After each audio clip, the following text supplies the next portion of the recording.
Vous bénisse. Nous avons commencé une série d'enseignements sur la fatigue spirituelle. Nous avons dit qu'il existe plusieurs sortes de fatigue.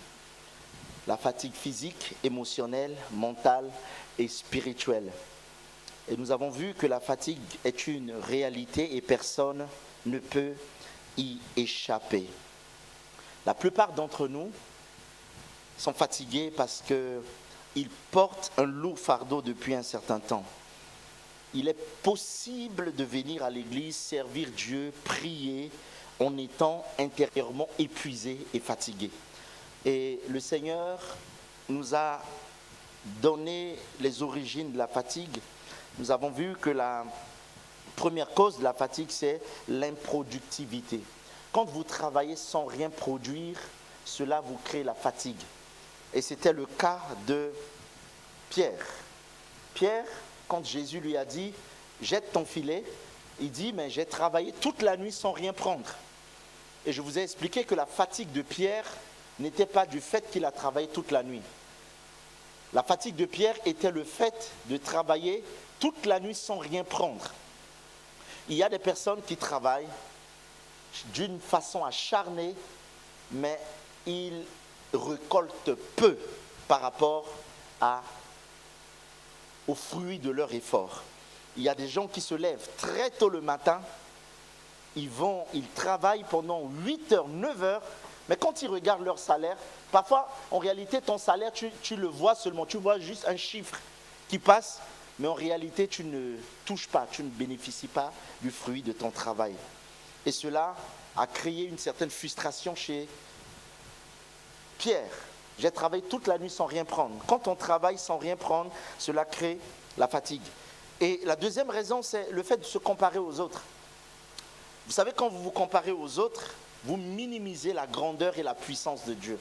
Dieu a créé chaque homme exceptionnel. Dieu a créé chaque homme et chaque femme de façon particulière. Toutes les fois que vous vous comparez à une certaine personne, vous êtes sur le point de minimiser la grâce et la grandeur de Dieu. Et ce matin, je vais vous donner la troisième cause de la fatigue, parce que il est bien beau de parler de la fatigue, mais il faut comprendre quelles sont les causes de la fatigue. Nous devons comprendre pourquoi nous sommes fatigués. Il y a bien des choses qui nous fatiguent, et ce matin, je voudrais mettre le doigt sur toutes ces choses qui nous fatiguent. Le mardi dernier, nous avons passé un temps merveilleux dans la présence de Dieu. Nous avons eu un temps d'étude biblique et nous avons passé un temps formidable. Alléluia. Un temps formidable. Ceux qui étaient là, est-ce qu'il y a des personnes qui étaient là le mardi? Est-ce qu'on peut acclamer Dieu pour leur vie? Alléluia. On a passé un très très très bon moment dans la présence de Dieu. On a fait questions-réponses, on a fait un temps d'étude biblique et c'était vraiment parfait, c'était incroyable. Et ce matin, je vais vous donner la troisième cause de la fatigue spirituelle. La troisième cause de la fatigue spirituelle. La troisième cause de la fatigue spirituelle, c'est le manque de priorité. On va lire Matthieu chapitre 6, verset 33. Le manque de priorité dans la vie peut nous amener à nous fatiguer. Le manque de priorité, c'est le fait de travailler sans intelligence. Matthieu chapitre 6, verset 33. Est-ce qu'on peut lire Matthieu 6, 33. Je lis au nom de Jésus.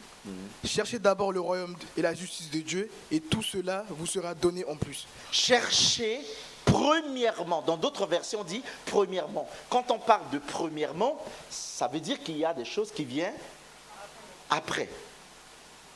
Cherchez premièrement le royaume et toutes choses vous seront données par-dessus.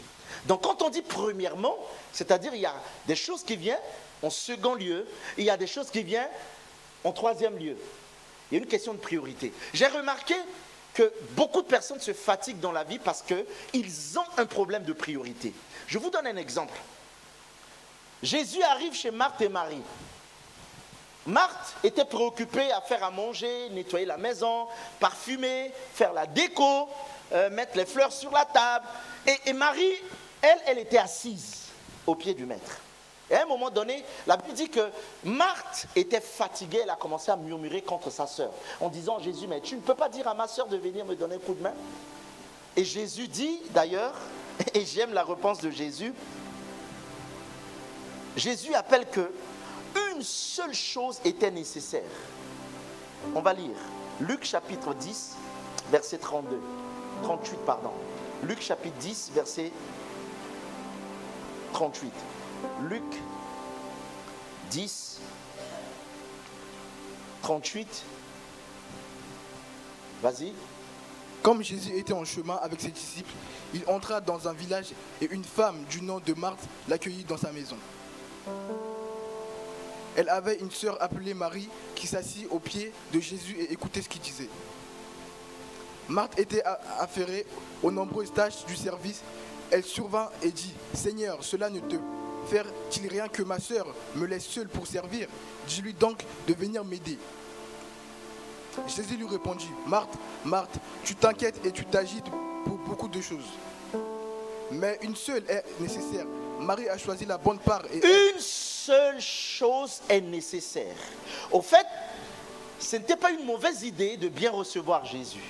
Quand tu reçois une personnalité comme Jésus de Nazareth, vous êtes d'accord avec moi, il faut bien le recevoir. Tu ne peux pas recevoir Jésus comme tu reçois une personne. Non, elle a pris le soin de bien recevoir Jésus. J'imagine, il fallait que les toilettes soient propres, il fallait qu'il y ait des nappes sur la table, il fallait que les verres soient propres. Au fait, elle s'est préoccupée de recevoir Jésus dans les bonnes conditions. Mais sa sœur était assise au pied du maître pour écouter les instructions du Seigneur. Et à un moment donné, à force de travailler, Marthe était épuisée. Et elle dit à Jésus: ne vois-tu pas ma sœur depuis un certain temps qui prend tout son temps à s'asseoir, et je suis en train de me torturer pour tout faire dans la maison? J'ai expliqué dans le livre du fardeau, je suis en train de rédiger la 2e édition du livre sur le fardeau, que les gens qui portent seuls les fardeaux, qui se retrouvent à tout faire, finissent par accuser ceux qui ne font rien. Parce que le fardeau peut devenir dangereux pour celui qui le porte. Est-ce que le volume est bon? Il dit, Jésus dit à Marthe: Marie a choisi la bonne part. Pourquoi? Parce qu'une seule chose était nécessaire. D'après Jésus, la priorité, si on devait catégoriser, prioriser, la priorité n'était pas le fait de faire tout ce que tu es en train de faire. Mais la priorité, c'est de s'asseoir et d'écouter. Vous savez, beaucoup de personnes dans la vie se fatiguent. Sur le plan physique, sur le plan spirituel, sur le plan émotionnel, sur le plan je ne sais pas quoi, parce qu'ils n'ont pas la notion de ce qu'on appelle la priorité. Vous voulez tout faire. Il y a un principe dans la vie, en voulant tout faire, on finit par rien faire. Et Marie était au four, Marthe était au four et au moulin. Et depuis un certain temps, j'ai compris, pour les dépensiers là, les diplômés en dépenses, vous devez comprendre que toutes les fois où vous voulez engager une dépense, vous devez juste vous poser la question: est-ce que c'est vraiment nécessaire? Est-ce que c'est vraiment nécessaire? Est-ce que je ne peux pas m'en passer? Et vous allez voir que ceux qui ont ces problèmes avec les dépenses, ce sont des dépenses parfois sporadiques. C'est des dépenses qu'on ne prévoit pas. Au fait, tu étais allé juste acheter une bougie à Auchan et te voilà ressortir avec 4 caddies en train de pousser. Tu étais parti juste pour acheter une bouteille de coca et te voici en train de remplir ton caddie en train de pousser. Parce que ce n'était pas nécessaire.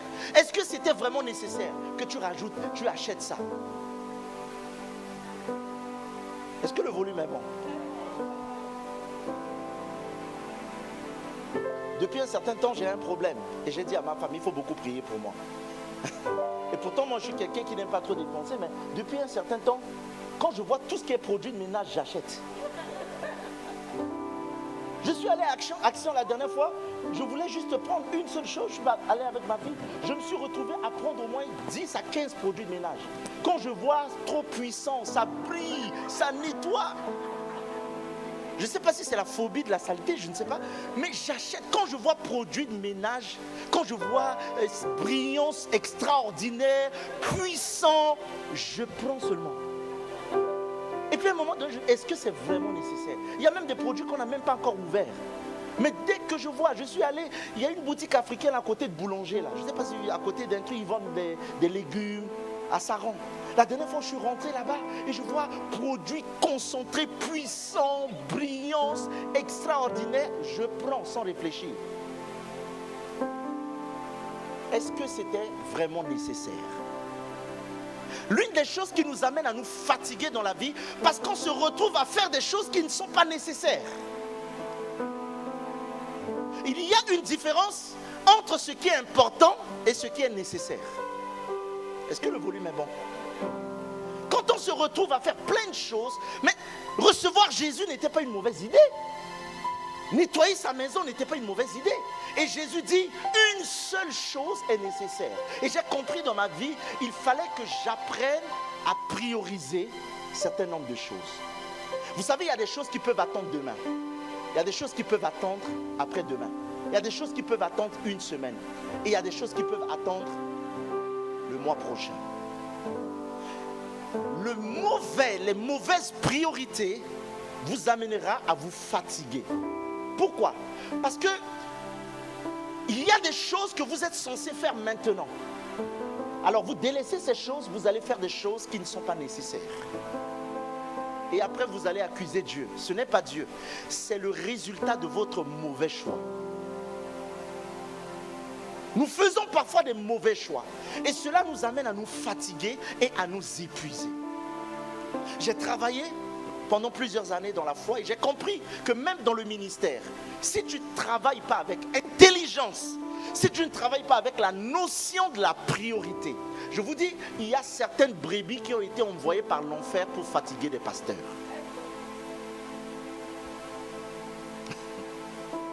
Parce que leur mission, c'est de vous amener à vous fatiguer. Au nom de Jésus, on chasse un démon. Sors! Il part, il revient. Demain, il tombe encore. Après demain, il tombe. En fait, la même personne tombe tous les dimanches.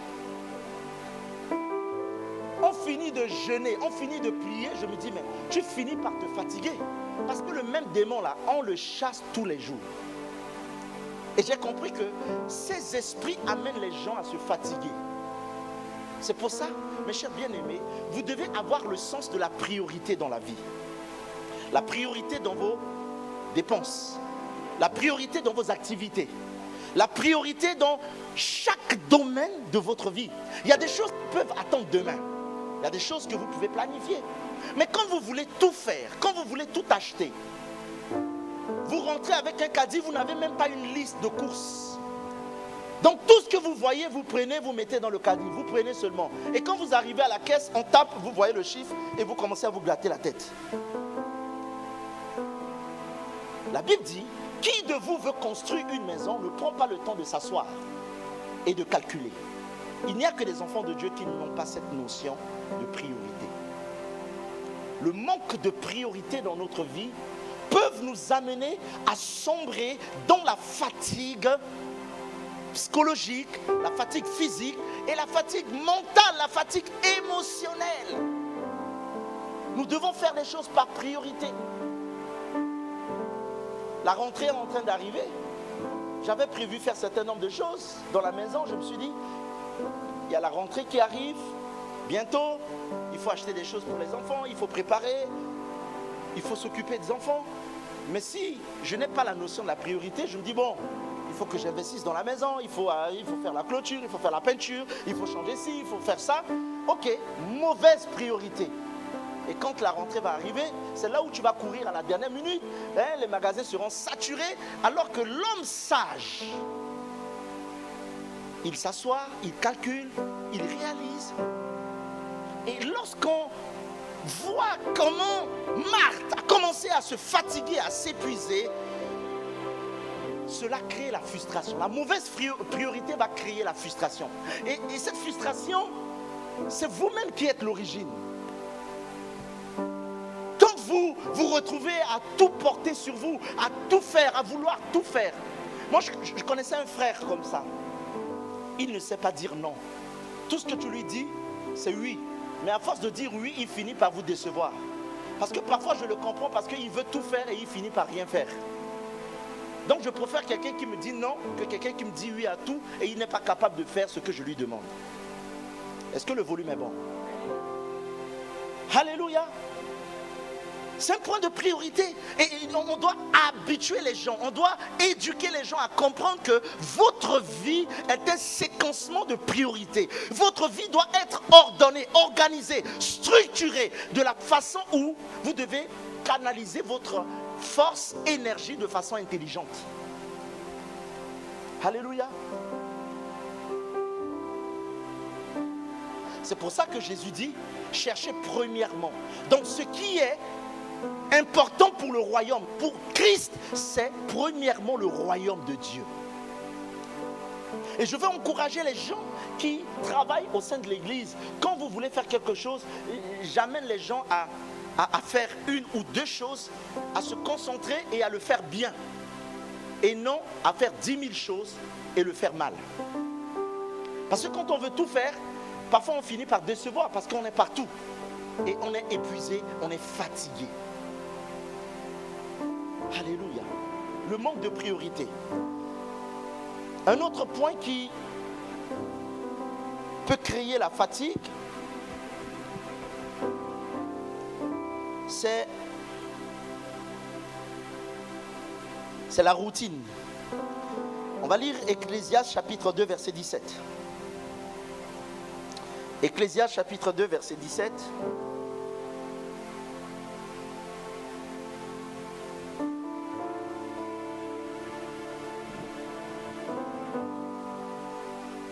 Je lis la parole de Dieu. Oui. Alors j'ai détesté la vie. Oui, ce qui se fait sous le soleil m'a déplu, car tout n'est que fumée et revient à poursuivre le vent. Alors dans ma version, il est dit, tu peux mettre une autre version, s'il te plaît.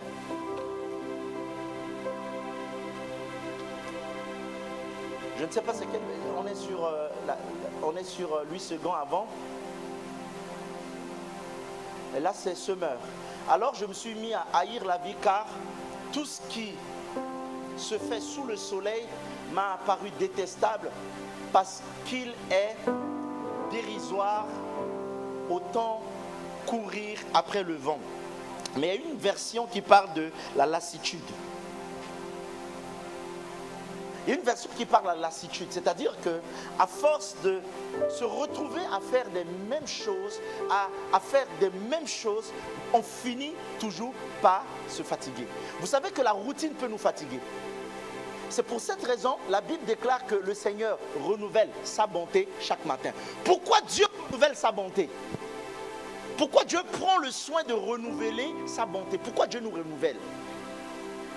Pourquoi Dieu ne reste pas sur une routine statique, fixe, qui ne bouge pas? Dieu renouvelle sa bonté chaque matin. La routine dans la vie d'une personne peut amener une certaine forme de fatigue, de lassitude. C'est pour cette raison, si vous avez la possibilité d'aller en vacances, faites-le. C'est pour votre bien. Ça va vous faire du bien. Vous savez, moi j'ai étudié avant le tourisme. Et on nous disait à chaque fois que quand les gens partent en vacances, ils reviennent, ils ont plus la productivité. C'est-à-dire ils arrivent à casser un peu la routine et puis ils ressortent avec une force, une nouvelle énergie et cela leur permet d'être productifs. Et vous allez vous rendre compte que généralement quand je pars en vacances, je reviens, j'oublie mes mots de passe d'ordinateur. Je ne sais pas si ça arrive à des gens ici. La plupart des gens, quand ils arrivent, ils oublient leur mot de passe. Parce que les vacances sont tellement bonnes. Et quand il revient, parfois, il ne se souvient même plus de son mot de passe. La routine. C'est pour ça que dans la maison de Dieu, Dieu, il prend le soin de faire toujours des nouvelles choses. Et je n'aime pas la routine. Il y a des gens qui, quand ils arrivent à l'église, ils savent à quel moment on commence. on va faire ci à telle heure, à telle minute, à telle seconde. Mais Dieu prend parfois le soin de casser nos routines et de faire des choses nouvelles. Plusieurs fois ici, il m'est arrivé de faire la Sainte Seine dès 10h. C'est-à-dire quand les gens arrivent à 10h05, la Sainte Seine était déjà faite. Les gens attendent, mais c'est à quelle heure la Sainte Seine? C'est fait déjà à 10h. Et parfois on peut attendre le message à partir de 10h. Ok, il m'est arrivé de prêcher à 10h00. C'est-à-dire quand on arrive, il y a 2-3 personnes dans la salle. Ce n'est pas mon problème que l'église soit remplie ou pas remplie. Je prêche la parole. Parce que Dieu n'est pas un Dieu de routine. Dieu fait des choses au-delà de ce que nous pouvons croire et imaginer. Cinquième chose qui peut créer la fatigue dans la vie d'une personne, c'est le fait de refuser d'attendre sa saison. Galates chapitre 6, verset 9. Galates 6, verset 9. Est-ce qu'on peut lire? Le fait de refuser d'attendre sa saison. L'impatience. Je lis la parole de Dieu. Ne nous lassons pas de faire le bien, car moissonnerons au temps convenable si nous ne nous lâcherons pas. Nous moissonnerons au temps convenable. La sœur Morissette a fait 7 ans. C'est au bout de 7 ans que ça s'est débloqué.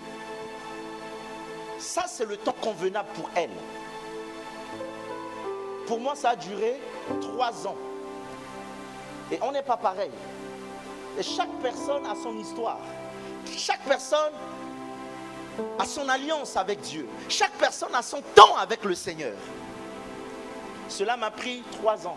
Il y a des gens qui ont attendu 10 ans. Moi, je connais des gens qui ont fait 15 ans sans papier. D'autres, 20 ans sans papier. J'en connais. Je dis, mais comment vous avez fait 20 ans?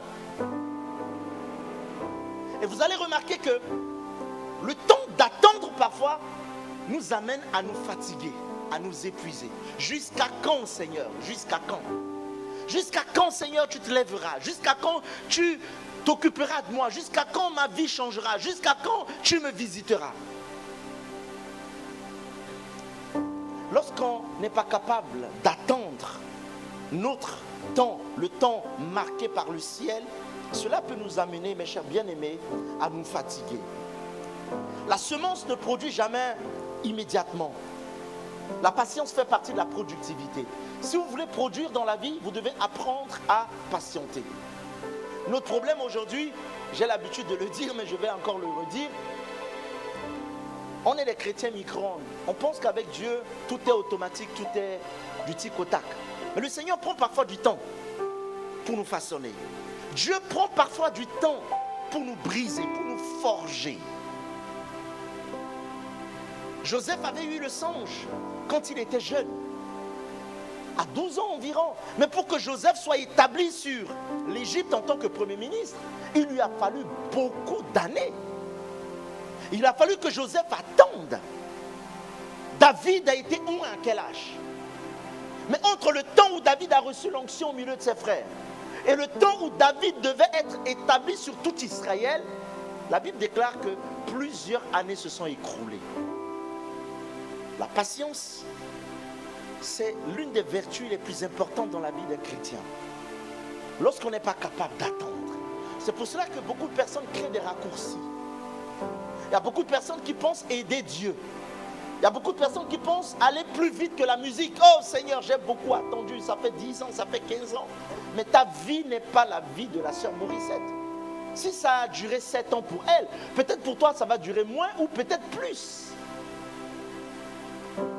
Chacun doit avoir son histoire avec Dieu. Alléluia. Je parle ici des causes de la fatigue. Nous pouvons parler de la fatigue, mais si nous ne connaissons pas des choses qui nous fatiguent, on peut beau prier, recevoir l'onction, recevoir la force, les mêmes causes produisent les mêmes effets. Donc nous devons comprendre, en tant qu'enfant de Dieu, si aujourd'hui j'en arrive à être fatigué dans ma marche, fatigué dans ma vie avec Dieu, fatigué spirituellement, fatigué émotionnellement, fatigué dans ma marche avec le Seigneur, qu'est-ce qui m'a amené à être fatigué? Ceux qui courent, la Bible dit que les adolescents se lassent. Mais ceux qui mettent leur confiance en l'Éternel, ceux qui espèrent en l'Éternel, ne se fatiguent jamais. Le Seigneur renouvelle leur force comme de l'aigle.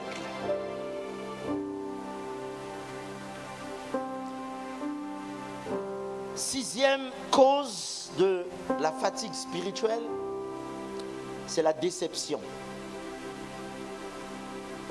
Lorsque je parle de la déception, il y a des choses dans nos vies qui nous arrivent à nous décourager. Les déceptions. Les attentes non réalisées fatiguent le cœur.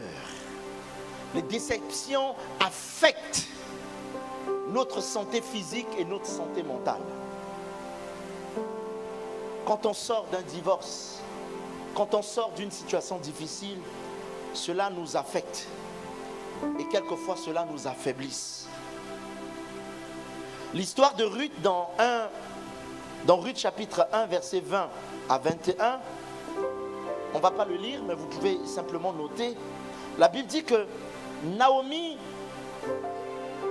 se nomme Mara, qui veut dire amertume, à cause de la déception et des épreuves qu'elle a traversées dans la vie. Quand tu donnes tout ton cœur, tout ton amour, quand tu donnes et que tu ne reçois pas proportionnellement à la dimension de ce que tu as donné, cela va créer une forme de déception.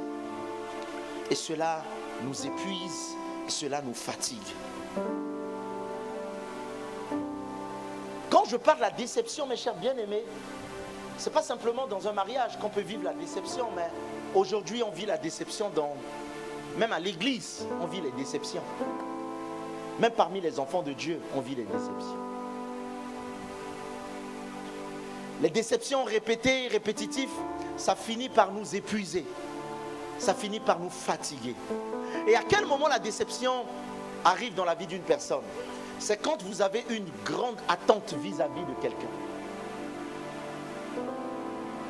Et le Seigneur nous demande d'espérer en lui seul. Et de mettre sur lui totalement et entièrement notre confiance. Ce que David était en train de redouter dans Psaume chapitre 41 verset 10. Psaume chapitre 41 verset 10. David était en train de redouter quelque chose. Celui-là même avec qui j'étais en paix, qui avait ma confiance et qui mangeait mon pain, lève son talon contre moi. Vous savez à quel moment la déception est mal? C'est quand la personne que tu aimes te fait du mal. Généralement, quand ton ennemi te fait du mal, ça te fait rien. Ça te dit rien. Je ne sais pas pour vous, mais quand ton ennemi te fait quelque chose, au fait, il n'y a rien qui te surprend. Mais quand ton ami te trahit, c'est là où ça te fait mal. La déception arrive dans la vie d'une personne quand c'est ton ami qui te fait mal. Quand c'est quelqu'un en qui tu as mis ta confiance, arrive à te blesser, ça te fait mal. Et je préfère que mon ennemi me fasse mal que mon ami me fasse du mal. Alléluia. Et c'est ce que David était en train de dire. Il dit, mais quelqu'un qui a mangé mon pain, qui avait ma confiance, qui était assis à ma table, qui s'asseyait à ma présence, se lève contre moi. Il lève son talon contre moi. Quand un ennemi arrive à te trahir, cela te blesse davantage. Alléluia. Et l'une des raisons qui amène beaucoup de personnes de nos jours à se fatiguer, ce sont les trahisons des amis. Il dit, mon ami, celui qui était assis à ma table, quand il arrive à se lever et à se retourner contre moi, cela me crée la fatigue. Et on peut imaginer dans nos familles des trahisons entre les frères et sœurs, les trahisons au milieu chrétien parmi les enfants de Dieu, les trahisons. Mais soyez tranquilles, cela n'a pas commencé en 2026, même au temps de Jésus, ça a existé.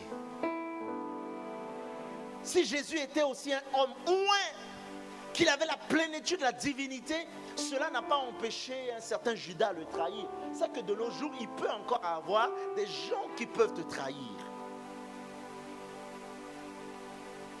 Alors si tu ne veux pas être déçu, mets toute ta confiance en Dieu. Et n'attends plus rien de personne. Aime les gens parce que Dieu te demande de les aimer. Bénis les gens parce que Dieu te demande de les bénir. Un pasteur m'a dit un jour quelque chose qui m'a tellement fait rire. Il dit, pasteur Syriac, moi j'ai arrêté de donner mon cœur aux gens, je leur donne ma tête. Donc quand je reçois des coups, j'ai mal, je prends du Doliprane. Et puis ça passe. Parce que si je leur donne mon cœur, c'est un AVC. Ça m'a fait rire parce que c'était une belle leçon. Parce que quand le cœur est atteint, ça fait mal. Alléluia. Et je l'ai expérimenté, j'en sais quelque chose, je sais de quoi je parle. Lorsque le cœur est attristé. Et cela va créer en nous une certaine fatigue. Tu es fatigué, tu es accablé. Mais la bonne nouvelle est que Jésus te dit ce matin, venez à moi vous qui êtes fatigués. Vous qui êtes fatigués de porter de lourds fardeaux. Si tu veux éviter la fatigue dans ta vie, à partir de maintenant, mets toute ta confiance en Dieu. Mets ta confiance en Dieu. N'attends rien de personne. Mets ta confiance en Dieu. Espère en Dieu.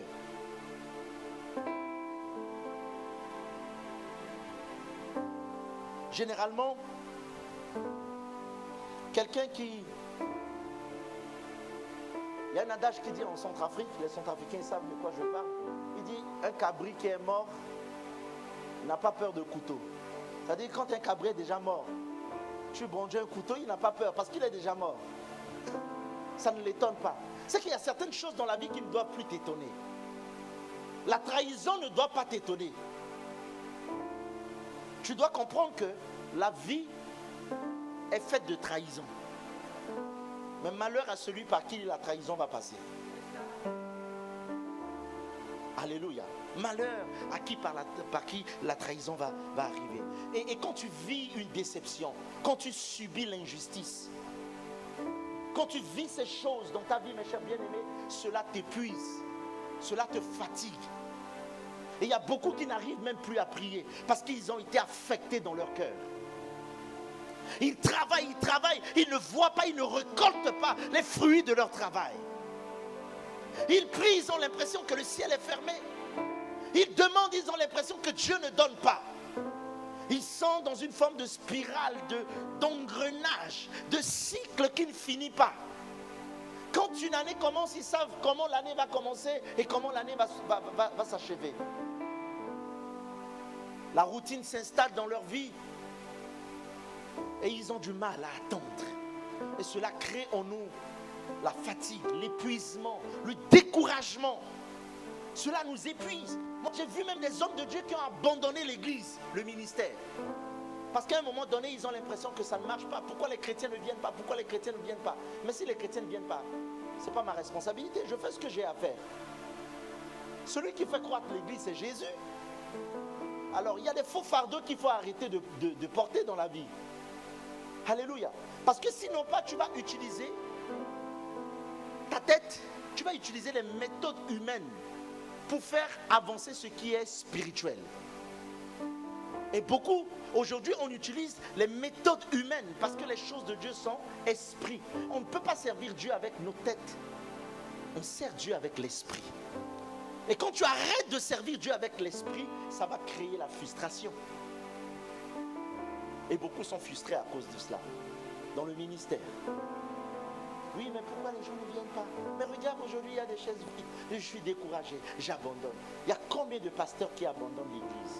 Il y a combien de pasteurs aujourd'hui qui sont frustrés, qui abandonnent le ministère à cause de l'improductivité? Parce qu'ils sont focalisés sur le résultat, et le résultat, et le résultat. Alléluia. Depuis un certain temps, j'ai arrêté de me focaliser sur le résultat. Je sers Dieu par la qualité de mon cœur et de mon service. Je le redis, je sers Dieu par la qualité de mon cœur et de mon service. Je fais ma part et le Seigneur s'occupe de faire sa part. Je refuse de porter la part qui ne m'a pas été destinée.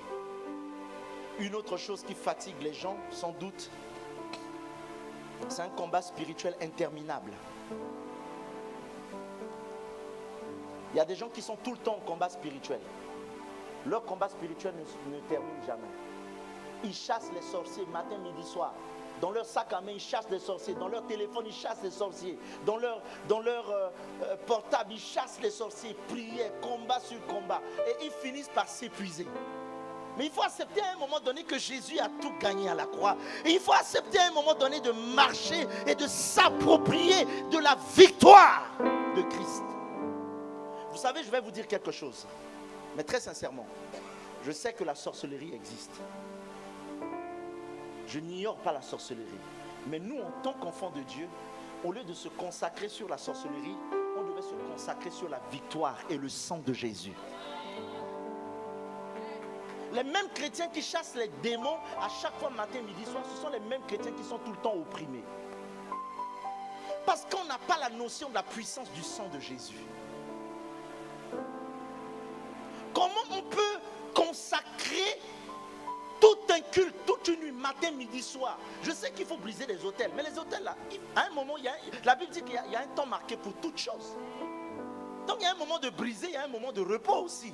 Il y a un moment où tu dois jouir de la grâce de Dieu. Mais depuis que tu as donné ta vie à Jésus, toutes les nuits, tu chasses les sorciers du village. Tu les as tous tués maintenant. Tu chasses maintenant les sorciers. Tu continues à les tuer. Mais jusqu'à quand tu vas t'approprier du repos? J'organiserai un séminaire et je mettrai le thème « Laissez le diable tranquille ». Alléluia. Parce que nous avons tout gagné à la croix. Ce que Jésus a fait est plus fort que ce que Satan est capable de faire. La Bible dit qu'il a brisé les chaînes. Il est ressuscité. La mort a été incapable de le retenir. Alléluia. Quelqu'un qui a été en prison et quelqu'un qui sort, est-ce que tu vas plus parler de prison ou tu vas plus parler de la liberté? Et beaucoup de chrétiens vont tous parler de la prison, la prison, la prison. Quand l'Esprit a sorti Pierre, l'ange est apparu à Pierre. Pierre est sorti de la prison. Pierre a annoncé ce qu'il a vu. Il a vu la gloire de Dieu. Il a vu un ange descendre de la prison pour le libérer. Parce que dans notre esprit, nous sommes focalisés à voir que le diable. Tu t'en vas passer un examen. Au lieu de penser à la victoire, à la réussite, Satan, oui, échec, je chasse. Mais quel échec? Pourquoi tu vois l'échec partout? Alléluia. Notre esprit doit être renouvelé. Soyez transformés par le renouvellement de l'intelligence. Vous savez pourquoi je crois que la sorcellerie est tellement petite, au point où on ne devait même pas s'y attarder. Je vais vous donner des indices. Souvent on dit que les plus grands sorciers, ce sont les Africains dans nos pays, le vaudou, la magie. Mais pourquoi on n'utilise pas nos sorcelleries là pour gagner par exemple la Coupe du Monde? Pourquoi on n'a pas utilisé cette sorcellerie par exemple pour gagner la coupe?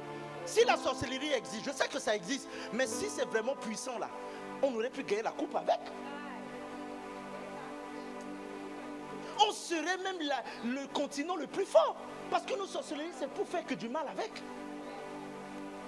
Bon alors, comment je peux passer toute ma vie à m'attarder sur des choses bizarres comme ça? La sorcellerie n'est rien. La Bible dit la sorcellerie est sous mes pieds. C'est-à-dire un sorcier ne peut pas tenir devant moi. Quand il a appelé Josué, il a dit quoi? Nul ne tiendra devant toi. La sorcellerie est nulle.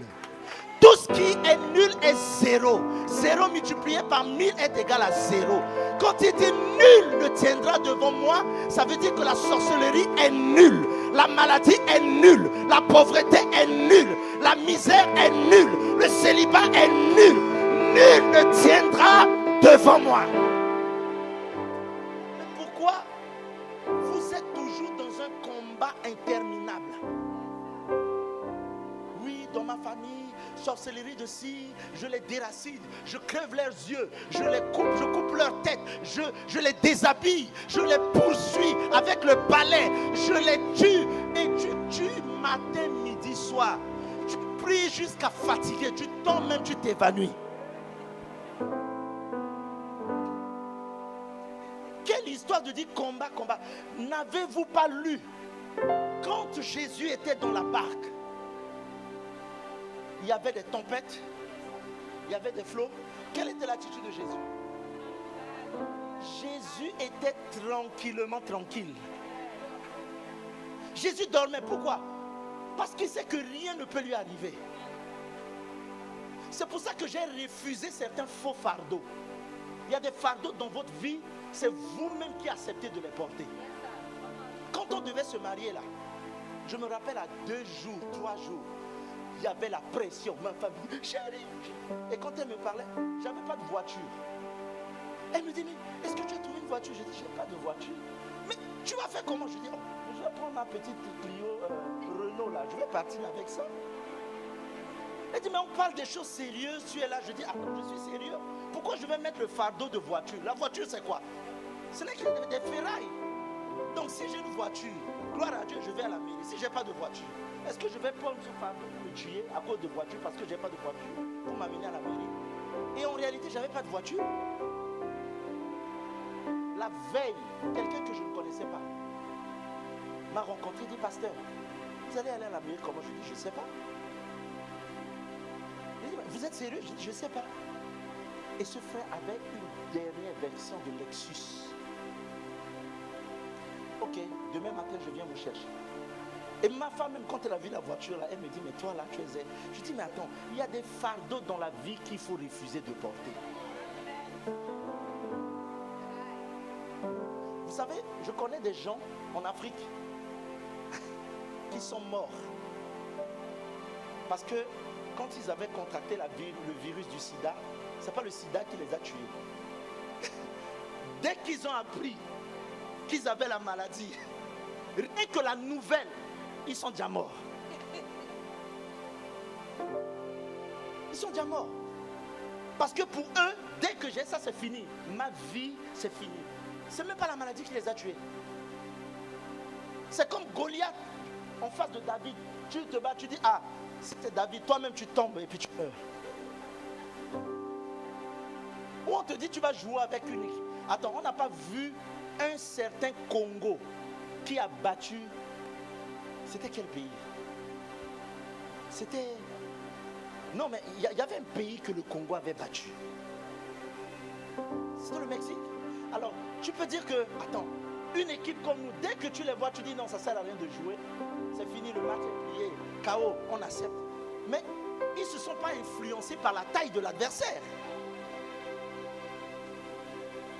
Les combats interminables nous amènent à nous fatiguer.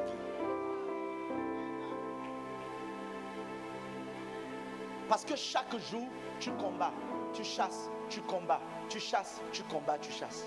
C'est comme la dernière fois, je parlais avec ma fille. Maurice, aujourd'hui, c'est ton jour.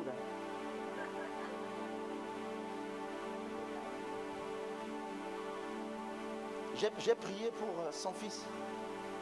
J'ai déjà béni l'enfant. Elle m'a amené l'enfant pendant l'anniversaire. J'ai prié pour l'enfant. Après, elle m'appelle encore. Elle dit, papa, bon, je suis avec lui au parc. Est-ce que tu peux dire un mot sur l'enfant? Je dis, mais j'ai déjà prié. Ce que j'ai dit là, est-ce que tu ne crois pas que Dieu a exaucé? Quand je prie pour toi, est-ce que tu as la foi que cette prière peut avoir un impact? C'est ça. Pasteur Syria va prier pour toi. Toi, tu vas dire que non, c'est pas fort.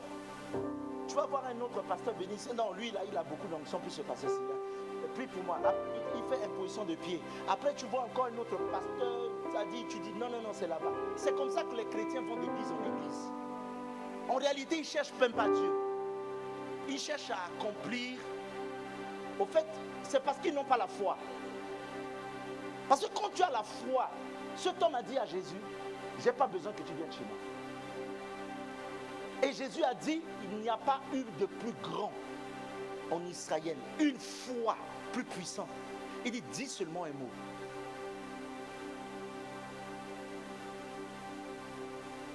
Donc quand j'ai prié pour l'enfant, je lui ai dit, mais attends, j'ai plus de prière, la prière était déjà donnée. La prière était déjà faite. Arrêtons certains combats interminables. J'ai un ami pasteur qui m'a dit quelque chose qui m'a tellement fait rire. Il est parti en vacances. Un ami Yvan, il a l'habitude de venir ici. Il part avec sa femme à Dubaï en vacances. Il me dit, pasteur Syriac, j'arrive à Dubaï avec ma femme. Il dit, tu vois les gratte-ciel des immeubles. Et j'étais en train de dormir, ma femme se réveille à 4 heures du matin. Je brise au nom de Jésus, je chasse esprit. Il dit, pasteur Syriac, j'ai dit, ma chérie, il n'y a pas de démon ici, il faut dormir. Il dit, ici là, tu ne vois pas que c'est trop beau? Chérie, il faut dormir. Il n'y a pas de démon ici, il faut dormir. Il dit, ma femme se réveille à 4 heures. Je chasse esprit des eaux. Je vous lis. Il dit, j'arrive même pas à dormir. Un ami pasteur, il dit, ma chérie, il n'y a pas de démon ici, il faut dormir.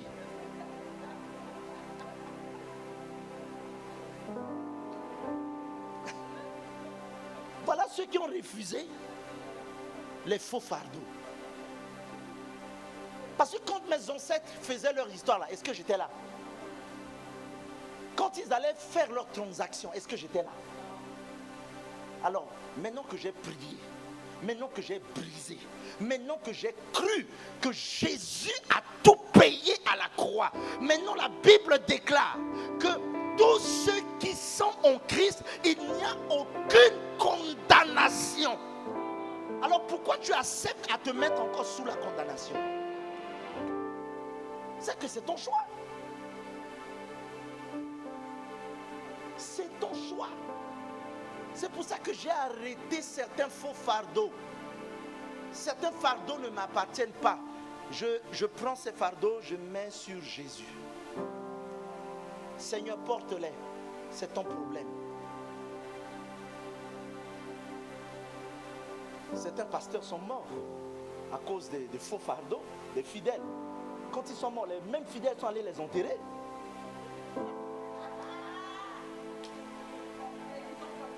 Oui, ils portent leur fardeau. C'est lui-même pasteur. Il va porter le fardeau des fidèles. Et puis, les mêmes fidèles vont l'enterrer. Ils vont continuer avec leur fardeau. Je ne suis pas mort pour vous. C'est Jésus qui est mort pour vous. C'est Jésus qui a donné sa vie. Pasteur Syriac ne peut pas vous sauver. Donc quand vous venez ici, là, vous ne venez pas pour moi. Vous venez ici pour rencontrer Jésus.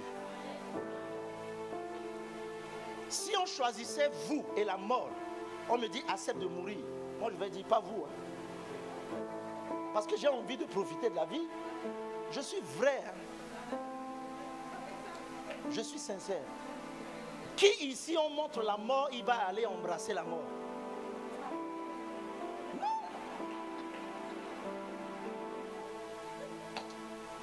Hier, je parlais avec le frère Houston. Quand je l'ai vu sur une grosse moto, il dit, ah, c'est bien la moto. Je dis, frère, moi, je préfère que la mort vienne me chercher au lieu que moi-même, je vais le chercher. Je préfère qu'il me prenne en lâcheté.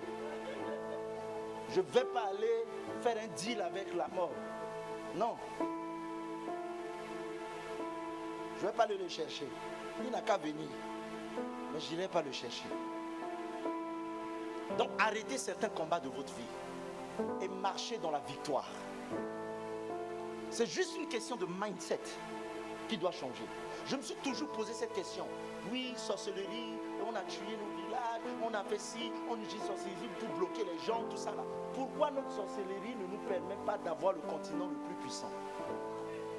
Pourquoi notre sorcellerie n'a pas fait, on a par exemple la Coupe du Monde, on devient, notre sorcellerie c'est pour faire que des choses bizarres. Pour détruire. cette sorcellerie, c'est pour faire du mal. Mais la Bible dit que celui qui se met à l'ombre du Tout-Puissant, je suis à l'abri, à l'ombre du Tout-Puissant. La sorcellerie ne peut pas me toucher parce que j'ai Jésus en moi.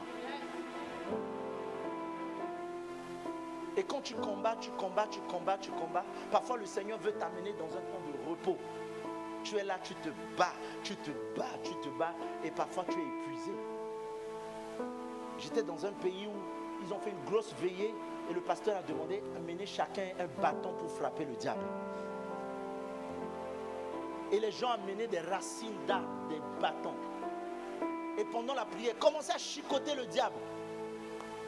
Tu t'imagines comment on est là, serré sur les chaises. Les gens commençaient à se frapper. L'ignorance, c'est ça ce qu'on appelle être ignorant.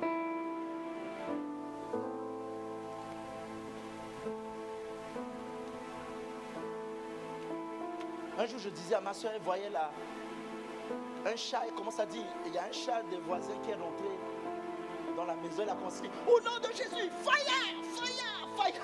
Et puis le chat va sauter de partout. Je lui dis, mais attends, qui vous dit que le chat c'est symbole de sorcellerie? Parce que généralement, dès qu'on voit le chat, on voit la sorcellerie. C'est vrai que le chat est un animal que les sorciers utilisent beaucoup. Le chat est un animal par lequel le diable travaille beaucoup. Mais vous devez savoir que le chat, c'est un animal aussi comme les autres. Tous les chats ne sont pas des sorciers. Vous êtes d'accord avec moi? Tous les chats ne sont pas des sorciers.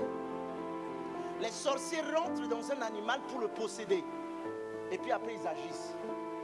Tel que vous me voyez là. Si tu es sorcier, tu ne peux pas m'approcher. Là, je vais commencer à prier. Que les sorciers qui m'approchent, mon sang, une goutte de mon sang va te détruire. Parce que je suis dans une alliance avec Christ. Donc un enfant de Dieu doit arrêter certains combats. Tu dois arrêter de te battre.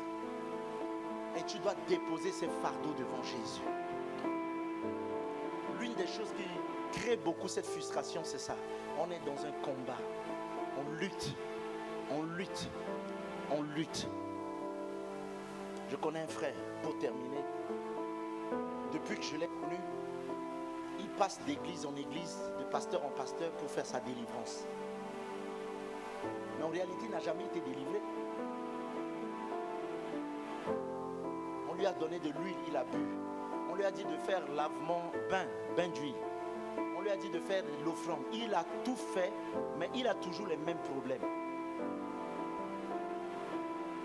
Alors ce qui vous libère, c'est la révélation de la parole de Dieu.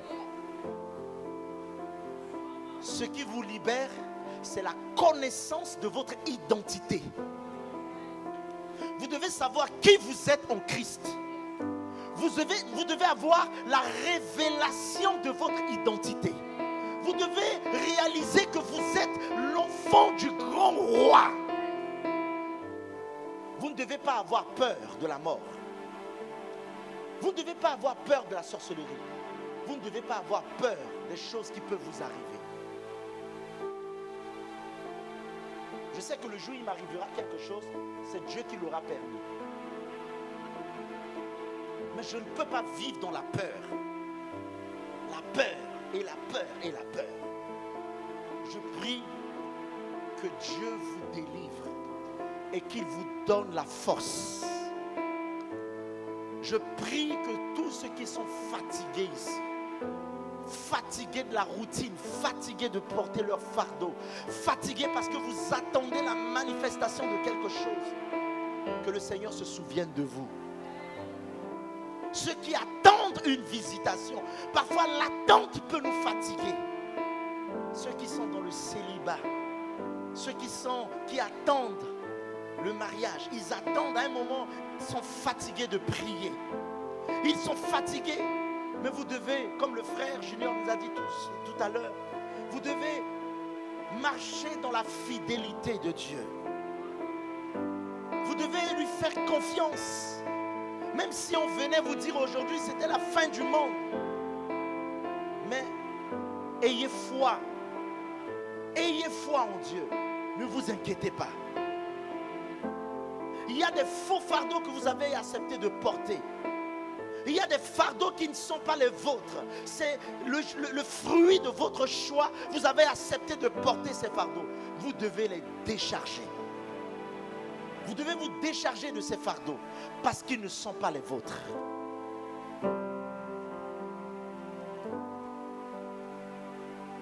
Incline ta tête dans la prière.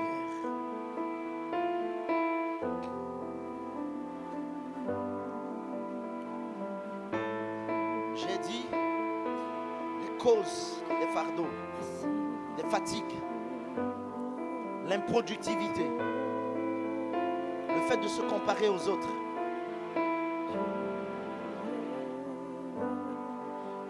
Tu travailles, tu ne trouves rien. La routine, à force de faire les mêmes choses, tu finis par t'épuiser, te fatiguer. Quand tu attends longtemps, tu as longtemps prié, tu espères que les choses vont changer, les choses vont arriver. Ça fait des années, tu pries, mais tu as l'impression que les choses ne marchent pas. Et je veux dire par là, il y a des personnes ici qui prient pour le salut des personnes de leur vie.